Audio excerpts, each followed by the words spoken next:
مطلب کیا دین کی جو تبلیغ ہے وہ صرف ایک سند شدہ عالم کا ہی کام ہے یا وہ میں بھی کر سکتا ہوں؟ مجھے اصل میں کئی دفعہ اس سوال سے سابقہ پڑتا ہے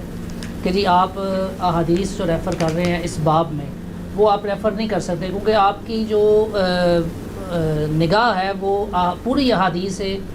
پر نہیں ہے۔ اس صورت میں کیا یہ میں تبلیغ کا کوئی کام کر سکتا ہوں؟ ہاں، اس کا بڑا آسان طریقہ ہے کہ ان لوگوں کو کہیں کہ ہمیں ساری حدیث پہ نگاہ نہیں ہے،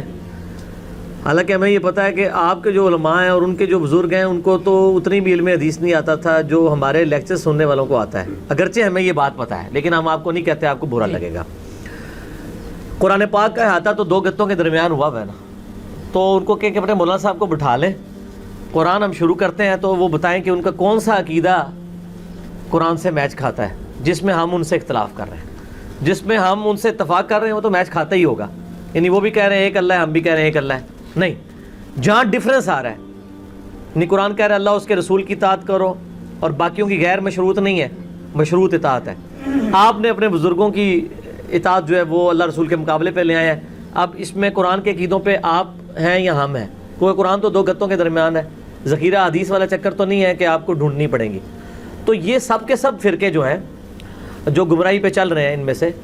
وہ قرآن کا ٹیسٹ ہی نہیں پاس کر پا رہے۔ میں آپ کو اکثر کہتا ہوں کہ پاکستان کی 20 کروڑ میں سے شاید 15 کروڑ آبادی سورہ فاتحہ کا ٹیسٹ نہیں پاس کر سکتی عقیدوں میں، تو حدیثوں کی تو ان سے بحث کرنے کی ضرورت نہیں ہے۔ میں بار بار کہتا ہوں کہ آپ کہیں کہ جو دو گتوں کے درمیان ہے پہلے اپنے آپ کو اس ٹیسٹ سے گزارتے ہیں،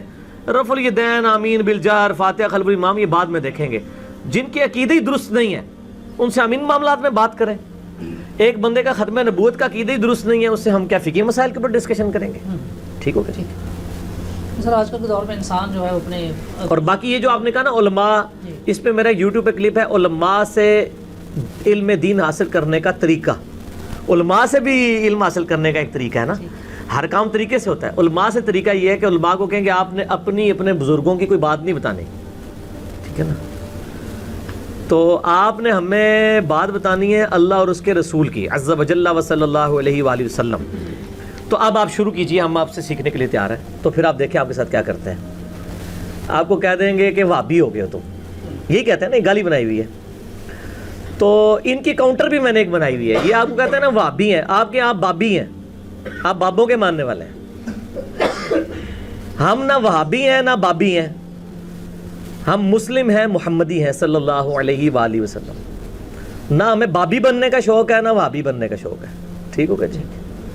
اے لے جاؤ نویں گال آج وہابی اور بابی، ٹھیک ہوگا؟ جڑا کہنا وہابی ان کو تسی بابی، اسی تو بابی کوئی نہیں، تسی تے آؤ بابی، کیونکہ ہم آپ کو جب کتاب و سنت کے حوالے دیتے ہیں آپ بابے لے آتے ہیں بیچ میں۔ اور یہ جو علماء کہتے ہیں نا علماء کا کام ہے ان کا ہے، ان کو کہ علماء والا یہ آپ جھوٹ بول رہے ہیں، آپ کہا کریں ہمارے فرقے کے علماء کا کام ہے، علماء کا یہ غلط کہہ رہے ہیں۔ کیا ایک دیوبندی کو ہم کہیں کہ یہ بات ہے تو وہ آگے سے کہ علماء کا کام ہے، اس کو کہ ٹھیک ہے میں ڈاکٹر طارق قادری صاحب سے پوچھتا ہوں، وہ کہے گا نہیں وہ تو گمراہ ہے، اس سے پھر اگلا سوال کریں کہ تم جاہل ہو کے ایک عالم کو گمراہ کہہ رہے ہو، تو مجھے یہ حق کیوں نہیں حاصل کہ میں تمہارے علماء کو گمراہ سمجھوں؟ تو تم یہ سٹیٹمنٹ اپنی چینج کرو، یہ دھوکہ ہے آپ کی سٹیٹمنٹ میں کہ علماء کا کام ہے، نہیں، ان کو کہ ہمارے فرقے کے علماء کا کام ہے، دوسرے فرقوں کے علماء جاہل ہیں، تو پھر ٹھیک ہے یہ آپس میں لڑتے رہے، ہم چپ کر کے بیچ میں سے نکل کے کتاب و سنت پڑھیں گے، ہم تو مطلب ان کو ان کے حال پہ چھوڑ دیتے ہیں، ٹھیک ہے؟ ان کا جو تماشا انہوں نے لگایا ہوا ہے لگا ہی رکھیں، ہمارا کیا لیتے دیتے ہیں۔